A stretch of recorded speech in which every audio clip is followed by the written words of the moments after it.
श्री स्वामी समर्थ मैत्रिणींनो, या वर्षाची शेवटची दर्श अमावस्याला करा हे प्रभावी उपाय।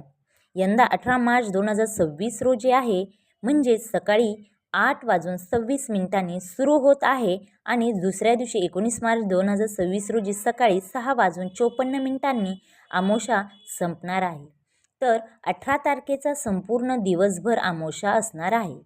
19 तारखेला गुढीपाडवा आहे, नवीन वर्ष सुरू होत आहे। ज्यांना यावेळी काहीच करणं झालं नाही त्यांनी 18 मार्चला हे उपाय करायचे आहेत।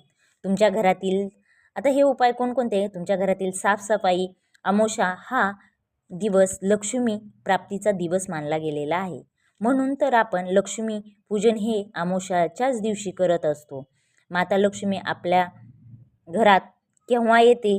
जेव्हा आपण नको त्या वस्तू घराबाहेर काढतो। त्यातील महत्त्वाचे म्हणजे काय तर जाळे जुळे साफ करणे, काही अडगळीचे सामान आहे जे आपल्याला लागत नाहीत, खूप त्याला धूळ वगैरे लागलेले असे जे सामान आहे ते आपण बाहेर काढायचे। अमावस्याला आवर्जून उंबरठ्यावर उंबरालेपन करायचे आहेत, घरातील जाळे काढायचे आहे, सगळी स्वच्छता अशी स्वच्छ करायची आहे की लक्ष्मी आपल्यावर प्रसन्न होईल। अशा प्रकारे आपण घर असे स्वच्छ करायचे आहे। लोखंडे, फाटलेले कपडे, तुटलेली चपला, काही फुटलेले चिरलेले भांडी असतील घरात, कप, फुटके, ताट, गेलेल्या वस्तू, या सर्व काही आपल्याला बाहेर काढायच्या आहेत। आता अमावस्याला आपण शक्यतो बाथरूम टॉयलेटमधील जाळे काढून टाकायची आहेत। अमावस्याला बऱ्याच ठिकाणी कुंचन सेवा केली जाते। याच दिवशी आपले देव उजळावे, स्वच्छ करावे, देवपूजा करे। आपण गुढीपाडव्याच्या आदल्या दिवशी म्हणजेच अमावस्याला तुम्ही सर्व स्वच्छता करायची आहे। त्याचबरोबर घरातील लादी पुसायचे। लादी पुसताना त्या पाण्यामध्ये हळदी थोडी टाकायची आहे, गोमूत्र, मीठ हे सर्व मिक्स करून आपले घर पुसून घ्यायचे आहे। या दिवशी तुम्ही नारळाचा उतारा करू शकता। त्याचबरोबर या दिवशी कर्पूर होम करू शकता।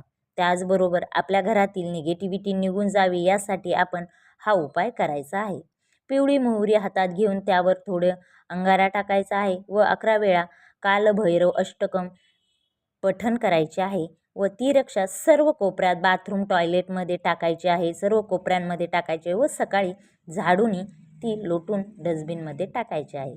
या दिवशी तुम्ही दान देखील करू शकता। हा दिवस लक्ष्मी प्राप्तीसाठी व पितृसाठीचा दिवस आहे।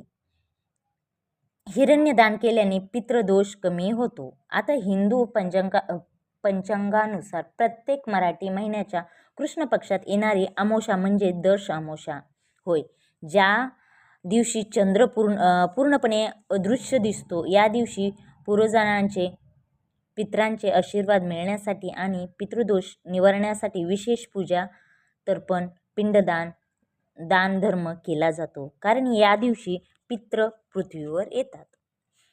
दर्श अमावस्याचे महत्त्वाचे काही पैलू आहेत, तर त्यामध्ये नंबर 1 दर्श म्हणजे दर्शन किंवा पाहणे, चंद्र आकाशात न दिसणे म्हणजेच दर्श अमावस्या। पितृकार्य, या दिवशी पितरांना संतुष्ट करण्यासाठी विधी केले जातात, ज्याने कुटुंबातील क्लेश दूर होतात व सुख समृद्धी येते।